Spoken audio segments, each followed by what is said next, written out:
Hi Northern. My name is Olivia Laufer, and I am running to be your valedictorian at our 2020 commencement. Of course, I should give you reasons to vote for me.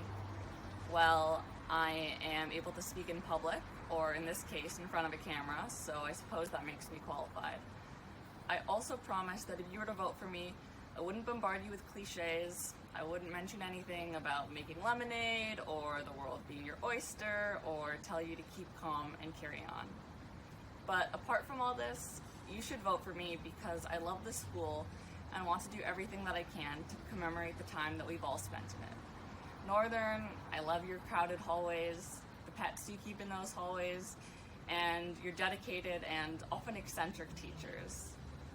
I love the building, its very walls teeming with creativity, innovation, and asbestos.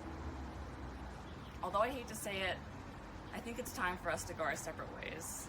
I have asked, but the staff has requested that I don't return for a fifth year. While writing this speech, I was struck by the challenge of trying to write for such a diverse student body with so many different interests. Some of us are history buffs, some like math, many hate both, some excel at the violin or have a fascination with Tarantino films. But although we may all be very different, there are a few things that we have in common. We are all leaving the world of childhood and becoming adults. We may not be ready for this transition.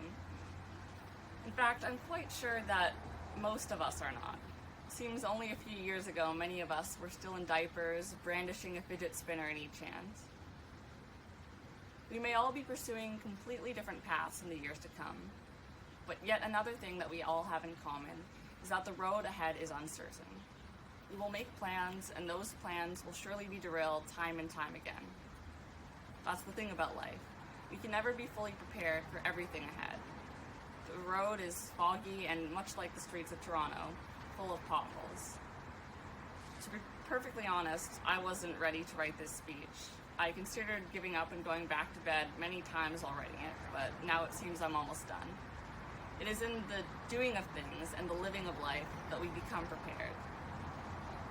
It seems a common theme of these past few months has been uncertainty. We haven't seen each other in months, and in that time there have been numerous loaves of bread baked, countless reloads of university acceptance statuses, multitudes of fights with parents, and a plethora of Zoom calls. But if I may leave you with one thing, Northern, it's that when life hands you lemons, combine them with aloe vera gel and rubbing alcohol and make homemade hand sanitizer. Thank you for listening. Please vote for me.